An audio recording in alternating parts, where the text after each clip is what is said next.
Welcome to the Write Right Academy. I'm Matthew R. Miller. Let's talk just for a couple of minutes about tone. The tone of your book, the tone of your writing, basically in simple terms has to do with the emotion you want to portray from that writing. Now, a book can have many tones depending on the context. Overall, it's going to have a tone also. For example, a horror book should have a scary tone. A romance book should have a softer kind of, depending on how you want to go with it, romantic or erotic tone.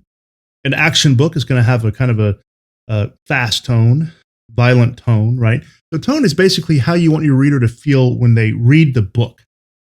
Now, there's a number of ways to do this. First of all, what about grammar? So, is your book going to be formal or informal? Do you use contractions? Do you say do not or don't?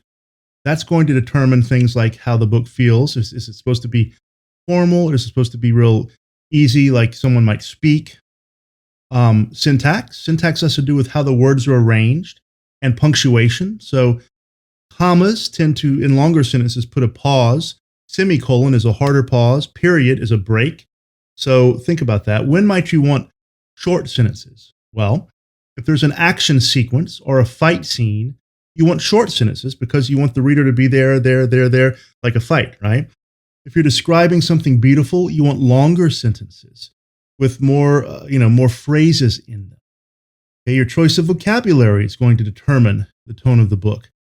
I write horror, so a lot of words I seem to use a lot are terror, horror, darkness, uncanny, unnatural, things like that. The character's dialogue will determine the tone. How does the character speak? Do they speak in longer sentences, shorter sentences? Do they use more formal language? Do they say who or whom? Do they say that's the house that I saw or that's the house I saw? Things like that make a difference. Your choice of course, words, adjectives, nouns, adverbs are going to determine the tone also. So this is something to keep in mind. A book is about the plot and the characters. It's also about the words themselves and how they are written.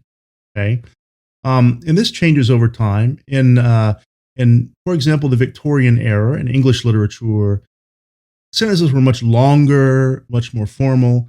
Today, readers tend to want more plot, more action, but still tone is very important. So you need to think about this when you write.